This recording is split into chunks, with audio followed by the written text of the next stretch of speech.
नमस्कार, करेन्ट न्युजमा स्वागत छ। म अमृत राज काफले। विभिन्न 15वटा आयोजनामा सम्झौता गर्दै नेपाल लगानी सम्मेलन 2075 सम्पन्न भएको छ। सरकारले सम्मेलनको क्रममा विभिन्न 77वटा आयोजनालाई शोकेसमा राखेको छ। 15वटा आयोजनाको सम्झौता भएको हो। शोकेसमा राखिएका आयोजनामध्ये 17वटा आयोजनामा वैदेशिक लगानीकर्ताले चासो देखाएका छन्। आज हामी काठमाडौँमा सम्पन्न भएको लगानी सम्मेलन र सम्मेलनले देखाएका सम्भावना र अवसरहरू केलाउँदैछौँ। लगानी बोर्डका अनुसार विभिन्न 17वटा आयोजनामा शुल्क तिरेर लगानी गर्ने चासो राख्दै प्रस्ताव आएको छ। यद्यपि अप्रिल 20 तारिकसम्म शोकेसमा राखिएका आयोजनाका सम्बन्धमा आवेदन दिन सकिनेछ। सम्झौता भएका आयोजनामा पूर्वाधार तथा यातायात क्षेत्रका 7वटा, ऊर्जामा 4, कृषिमा 3, शिक्षा तथा स्वास्थ्यका 2 र 1 लजिस्टिक पार्कमा वैदेशिक लगानी आउने भएका छन्। सरकारले सम्मेलनका क्रममा कृषि, जलविद्युत, उद्योग, पर्यटन, यातायात, शहरी पूर्वाधार एवं शिक्षा तथा स्वास्थ्य क्षेत्र र सार्वजनिक क्षेत्रका 50 र निजी क्षेत्रका 27 गरी 77वटा परियोजना प्रस्तुत गरेको थियो।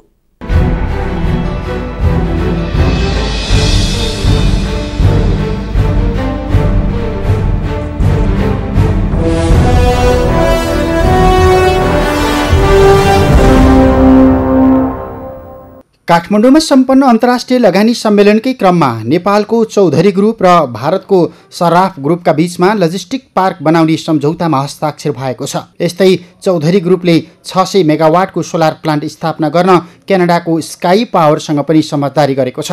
सौर्य ऊर्जाको प्लान्ट 2 नम्बर प्रदेशमा राखिनेछ। यसका निम्ति चौधरी इन्फ्रास्ट्रक्चर कम्पनीका प्रबन्ध निर्देशक निर्वाण चौधरी र प्रदेश नम्बर 2 का मुख्यमन्त्री लालबाबु राउतका बीचमा पनि सम्झौता भएको छ।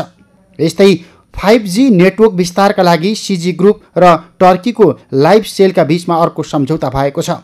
260 मेगावाटको माथिल्लो त्रिशुली जलविद्युत आयोजना निर्माणका लागि कोरियाली कम्पनी कोसेप पावर कम्पनी अनि विश्व बैंक अन्तर्गतको अन्तर्राष्ट्रिय वित्त कोष IFCले $650 मिलियन बराबरको लगानी गर्ने सहमति गरेका छन्। 900 मेगावाटको अरुण तेस्रो जलविद्युत आयोजनामा स्टेट बैंक अफ इन्डियाले 6560 करोड, एभरेस्ट बैंकले 812.61 करोड र नबिल बैंकले 487.58 करोड रुपियाँ ऋण लगानी गर्ने भएका छन्। यो सँगै भारतीय लगानीमा निर्माण भइराखेको अरुण तेस्रो जलविद्युत आयोजनाका निम्ति वित्तीय स्रोत जुटेको छ। स्पिडमा कर्णालीलाई अहिलेको बजेटले सम्बोधन गरेर कार्यान्वयन मार्फत नीतिगत कुरा पनि हामीले गरेका छौँ। जस्तो अहिले हिउँ छ, जेठ महिनाभरि पनि हिउँ हुन सक्छ। जेठको 15 गतेबाट काम सुरु गरे, असारको मसान्तमा फ्रिज हुने बजेटले कर्णाली कसरी सम्बोधन हुन्छ, कसरी काम हुन्छ? हामीले यो प्रश्न पनि उठाएका छौँ। जनसङ्ख्याको आधारमा छुट्याइने 5000 जनसङ्ख्या भएकोले मात्रै खानेपानी बनाउने योजनाको नीति सरकारको कतिपय ठाउँमा छ। त्यसले कसरी त्यहाँ खानेपानीको योजना पुर्याउन सकिन्छ भन्ने लगायतका नीतिगत कुराहरूमा नै हामीले विषय गरी हात जोड दिएका छौँ र प्रधानमन्त्रीले यसमा हामीलाई सबै मानिसहरूलाई सकारात्मक जवाबसहित आश्वस्त पार्नु भएको छ। यसैगरी 164 मेगावाट क्षमताको कालीगण्डकी गर्ज जलविद्युत आयोजनाका लागि नेपालको हाइड्रो सोलुसन र चाइना न्युक्लियर पावर कम्पनीका बीचमा पनि समझदारी भएको छ। यो आयोजनामा करिब 40 अर्ब रुपियाँ वैदेशिक लगानी रहनेछ। बाराको सिमारामा विशेष आर्थिक क्षेत्र सेज निर्माणका निम्ति सार्वजनिक निजी साझेदारी PPP अवधारणामा लगानी बोर्ड, IFC, सेज प्राधिकरणका बीचमा पनि समझदारी पत्रमा हस्ताक्षर भएको छ। काभ्रेको बनेपामा बुटिक होटल निर्माण गर्न sincere consultant, Himalayan boutique resort, herbal डिस्ट्रिक्टेसनका बीचमा पनि समझदारी पत्रमा हस्ताक्षर भएको छ। यसमा चीन र ताइवानबाट 6 अर्ब रुपियाँ बराबरको लगानी भित्रनेछ। यस्तै लगानी सम्मेलनकै क्रममा गैर आवासीय नेपाली सङ्घ NRNA का तर्फबाट पूर्वाधार विकासका क्षेत्रमा 10 अर्ब रुपियाँ बराबरको लगानी जुटाउने प्रतिबद्धता व्यक्त भएको छ। यस्तै नेसनल कोल्याटरल म्यानेजमेन्ट सर्भिसेस इन्डिया र national well house company housing लिमिटेडका बीचमा पनि समझदारी भएको छ। भारतको मुथूट फाइनान्सले नेपालको युनाइटेड फाइनान्समा 39.90 करोड रुपियाँ लगानी गर्ने प्रतिबद्धता व्यक्त गरेको छ। अपी पावर कम्पनी र कडेल ग्रुप अफ कम्पनीका बीचमा सोलर 18 मेगावाट, जलविद्युत 98 मेगावाट र वायु ऊर्जा 10 मेगावाट उत्पादन गर्नका निम्ति पनि सम्झौता भएको छ। नेपालको लगानी बोर्ड र दक्षिण अफ्रिकाको लगानी बोर्डका बीचमा आयोजनाहरूको अध्ययन र लगानी समझदारीका लागि सम्झौता भएको छ भने वायर हाउस निर्माणका लागि joint adventure green house family र निम्स ग्रुपले सम्झौता गरेका छन्। नेपालको लगानी बोर्ड र दक्षिण अफ्रिकाको लगानी बोर्डका बीचमा आयोजनाको अध्ययन र लगानी समझदारीका लागि सम्झौता भएको छ भने वायर हाउस निर्माणका लागि जोइन्ट भेन्चरमा ग्रीन हाउस फ्यामिली र निम्स ग्रुपको बीचमा पनि हस्ताक्षर भएको छ। म्यानमार लाइसेन्स कन्सल्टेन्ट एसोसिएसन र नेपाल निर्माण व्यवसायी महासङ्घका बीचमा भएको नेपालको भौतिक संरचना निर्माणसँग सम्बन्धी सम्झौतालाई पनि महत्त्वपूर्ण ठानिएको छ। अहिले नै 70-75वटा आयोजनाहरू त्यहाँ सोकेसमा राखिसकिएको छ। अब योभन्दा अगाडि हामी धेरै जान सक्दैनौँ भन्ने एउटा कुरो। सहभागीहरू पनि अहिले नै हामीलाई विदेशी सहभागिता अत्यन्त उल्लेख्य र चाहिँ किसिमले पनि उत्साहवर्धक छ। यसैगरी सम्मेलनकै क्रममा विश्व बैंक अन्तर्गतको अन्तर्राष्ट्रिय वित्त निगम आइएफसीले 1 अर्ब अमेरिकी डलर बराबरको लगानी गर्ने घोषणा गरेको छ। आइएफसीका उपाध्यक्ष पिटर लेक्सक्सले आगामी 4 वर्षमा उक्त रकम नेपालमा लगानी गर्ने प्रतिबद्धता व्यक्त गरेका हुन्। नेपाल सरकारको दाबी छ राजनीतिक स्थायित्वका साथै लगानी भित्र्याउन बाधक ठानिएका ऐन कानुन तत्काल परिमार्जन गरिसकिएकाले नेपालमा लगानी गर्न अन्तर्राष्ट्रिय लगानीकर्ताले निकै धेरै चासो देखाएका छन्। रेस्पोन्स राम्रो छ। 600+ विदेशी मात्रै आउने हुन्छ, एनआरएन साथीहरू त्यतिकै हुन्छ। भित्रबाट पनि यति चाहिँ माग छ कि सहभागिताको लागि एकदमै राम्रो छ।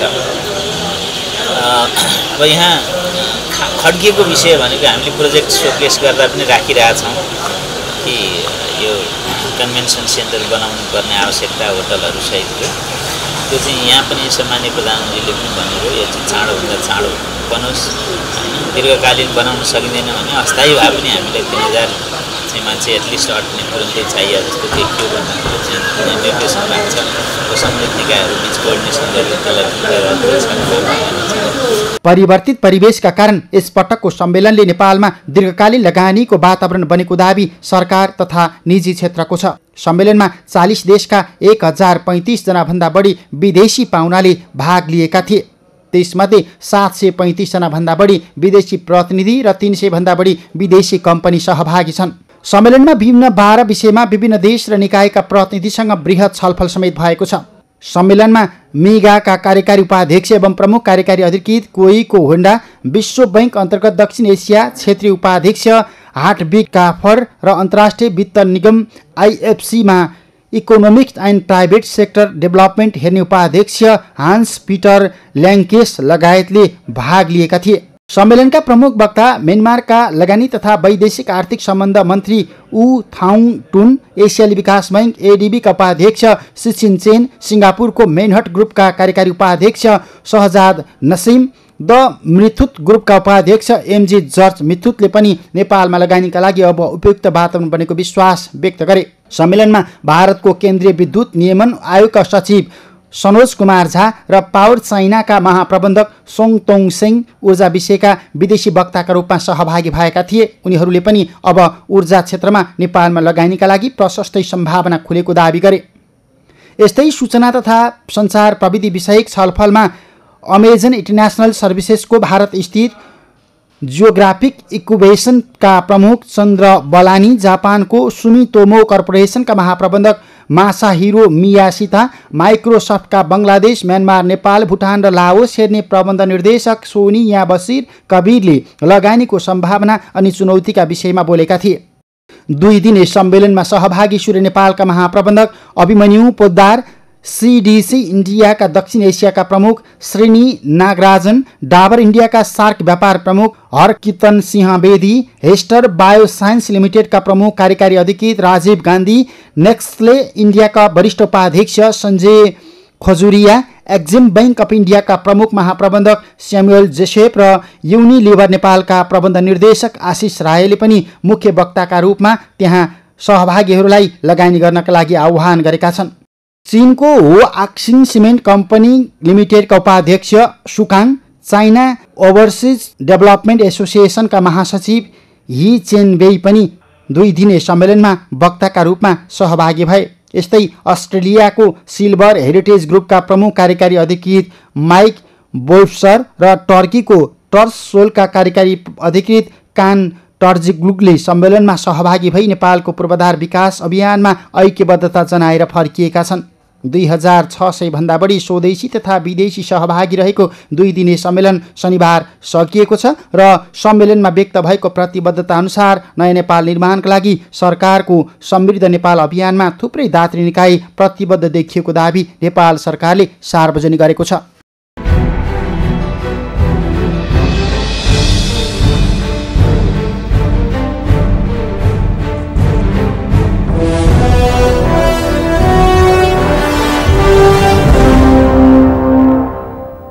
परिवर्तित परिवेशका कारण यस पटकको सम्मेलनले नेपालमा दीर्घकालीन लगानीको वातावरण बनेको दाबी नेपाल सरकारले गरेको छ। सम्मेलनमा 40 देशका 1035 जना भन्दा बढी विदेशी पाहुनाले भाग लिएका थिए। त्यसमध्ये 735 भन्दा बढी विदेशी प्रतिनिधि र 300 भन्दा बढी विदेशी कम्पनी सहभागी थिए। सम्मेलनमा विभिन्न 12 विषयमा विभिन्न देश र निकायका प्रतिनिधिसँग बृहत छलफल समेत भएको छ। चैत 15 र 16 गरी 2 दिन चलेको नेपाल लगानी सम्मेलन 2019मा 15वटा परियोजना अगाडि बढाउन समझदारी र सम्झौतामा हस्ताक्षर भएको छ। अन्य 17वटा परियोजनामा लगानीकर्ताको आवेदन परेको छ। सरकारले आवेदन दिने मिति अप्रिल 20 सम्म तोकेको छ। सम्मेलनमा सरकारले 50 र निजी क्षेत्रले 27 गरी 77वटा परियोजना प्रस्ताव गरेका थिए। थप सामग्री एकैछिनको विश्रामपछि।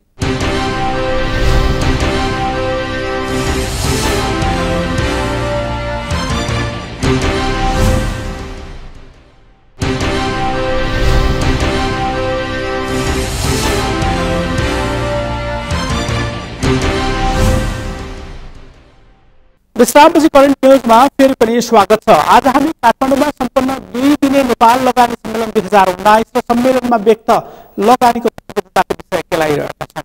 सम्मेलनमा नेपाल सरकारले विशेष महत्त्व दिएको रेल, मोनोरेल, विमानस्थल निर्माण लगायतका ठूला परियोजनामा भने विदेशी लगानीकर्ता कसैले चासो देखाएका छैन। त्यसमा पनि यो सम्मेलनमा सबैभन्दा बढी सम्झौता चौधरी ग्रुपले गरेको छ। नेपालकै चौधरी ग्रुपले टेलिकम, सोलर र लजिस्टिक परियोजनामा विदेशी लगानीकर्तासँग सम्झौता गरेको छ। यस्तै प्रदेश 2 सरकारसँग सोलर प्लान्ट राख्ने सम्झौता गरेको छ। सम्मेलनमा आएका 17वटा प्रतिबद्धतामध्ये पूर्वाधार र यातायात क्षेत्रमा 7, ऊर्जामा 4, कृषिमा 3, शिक्षा र स्वास्थ्यमा 2 तथा लजिस्टिकमा 1 परेको सरकारले दाबी गरेको छ।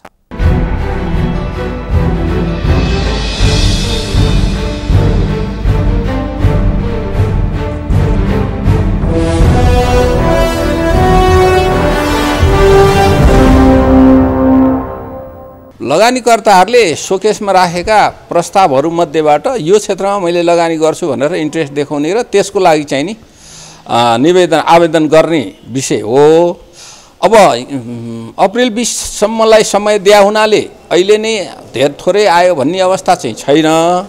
मलाई चाहिँ एउटा कुरामा चाहिँ अलि बढी आइडिया भए हुन्थ्यो भन्ने कहाँ चाहिँ लाग्यो भने 16वटा परियोजनाको लागि 17वटा निवेदन परे र अब यसमा चाहिँ 16वटा परियोजनाको लागि कमसेकम 32वटा निवेदन परिदिएको भए अथवा त्योभन्दा बढी परियोजनाको परेको भए त राम्रै हो। तर 16वटामा परे पनि यो 16वटा चाहिँ बढी उपयुक्त देखेर हाले होलान् उनीहरूको दृष्टिकोणबाट लगानीकर्ताले। अब त्यसमा चाहिँ 32वटा भइदिएको भए 35वटा भइदिएको भए सरकारलाई चाहिँ अलिक कम्फर्टेबल हुन्थ्यो। सरकारले उपदेश मध्येको बढी राम्रो लगानीकर्ताको चयन गर्न सक्थ्यो भन्ने चाहिँ देखियो। यद्यपि अब सरकारले छनौट गर्ने उसलाई प्रस्ताव स्वीकृति दिने नदिने भन्ने कुरा चाहिँ मापदण्ड बनाएर सरकारले अहिले भएका ऐन कानुनभित्र बसेर मापदण्ड बनाएरै दिनु पर्यो हैन। दिन्छ दिएला भनौँ। अब तर अलिकति बढी भइदिएको भए चाहिँ सरकारले चयन गर्दाखेरि बढी प्रतिस्पर्धीलाई, बढी भरपर्दोलाई, बढी प्राविधिक र वित्तीय र व्यवस्थापकीय क्षमता भएकोलाई, हिजोको अनुभवीलाई दिँदा उपयुक्त हुन्थ्यो भन्ने चाहिँ मलाई लागेको छ। नेपालमा लगानी गर्न आउने भनेको चाहिँ हेर्नु एसियनहरू नै हो, किनभने यहाँको परिस्थिति उनीहरूले बढी बुझेका छन् हैन। चिनियाहरू नै आउने हो, भारतीयहरू नै आउने हो, छिमेकी पनि हुन्। यहाँको भाषा संस्कृति पनि अलिकति सजिलो पर्छ, भारतीयहरूलाई त झन् सजिलो पर्छ। अब यहाँ नजिक पनि पर्यो, यहाँको वस्तुस्थिति पनि बुझेका छन्। त्यसकारणले अब अमेरिकन अरू अन्तर्राष्ट्रिय ग्लोबल संस्थाहरू चाहिँ के छ भने लगानीको लागि क्षेत्रहरू खोजेर बसिरहेछन् उनीहरूले। अब अमेरिका पनि एउटा भर्जिन ल्यान्ड हो, उसको लागि चाहिँ धेरै पोटेन्सियल ल्यान्ड हो। तपाईँको चाहिँ नि ओबामाले 2013मा यो युएसए फर्स्ट भनेर एउटा इनिसिएटिभ्स ल्याए होइन, एउटा प्याकेज ल्याएपछि त्यसपछि विदेशी लगानी व्यापक हिसाबले वृद्धि भयो र 2015मा 14को तुलनामा 15मा त 83% वृद्धि भएको थियो। हेर्नुहोस् वृद्धि भएको थियो। अहिले यो ट्रम्पले फेरि चाहिँ ट्याक्समा कर्पोरेट ट्याक्सको दर संस्थागत करको दरलाई 35बाट 19मा झारिसकेपछि 21मा झारिसकेपछि फेरि चाहिँ नि त्यहाँ लगानीहरू आउने भएको छ। र अब अमेजन भनेको त खास गरी आइटीसँग सम्बन्धित हो होइन। अब त्यसले आएर लगानी गर्नको लागि उसको स्कोप पनि अलिकति हेर्ला उसले, यहाँ चाहिँ स्कोप। अब उसले त जहाँबाट लगानी गरेर काम गर्नु त आइटीको त गर्न सक्छ। तिनीहरूले अलिकति अहिले कुरा मात्रै बुझ्न आए उनीहरू, पछिको दिनमा आउलान्।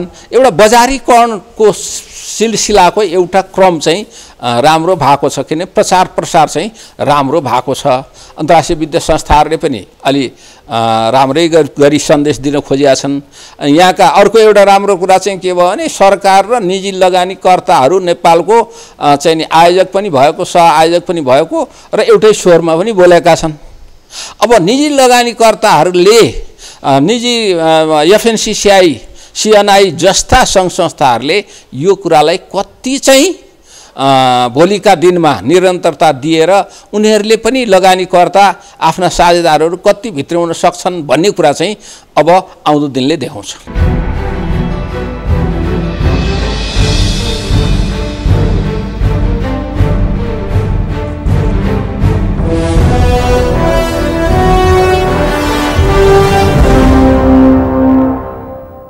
संघीय लोकतान्त्रिक संविधान जारी पछिको निर्वाचनबाट नेपाल कम्युनिस्ट पार्टी नेकपा नेतृत्वको सरकारले पहिलो पटक आयोजना गरेको सम्मेलनमा सहभागी विभिन्न मुलुकका विभिन्न क्षेत्रका लगानीकर्ताका बीचमा अनुभव आदान प्रदान यसबाट नेपालमा ठूला पूर्वाधार विकास लगानीको सम्भावनाको ढोका खुल्ने बारे निजी क्षेत्रको छ। नेपालका कम्युनिस्टहरू लोकतान्त्रिक हुन सक्दैनन् र उनीहरूले विदेशी लगानी वा निजी क्षेत्रलाई प्रोत्साहित गर्दैनन् भन्ने भ्रम चिर्न सरकारले प्रतिष्ठाको विषय बनाएको थियो। त्यसैले पनि सरकारले विदेशी लगानीको संरक्षण र मुनाफा सुरक्षित गराउन लामो द्वन्द्वको अन्तपछि निर्वाचन प्रक्रियाबाट गठित स्थायी सरकारले समृद्धिको लक्ष्य लिएको र विदेशी तथा स्वदेशी लगानीकर्ता उत्साहित गरेको दावी गरे पनि अर्थ तथा योजनाविदहरू भने कति लगानी आयो र सम्मेलनको उपलब्धि के हो भनेर सरकारले सार्वजनिक गर्न नसकेकाले उत्साहित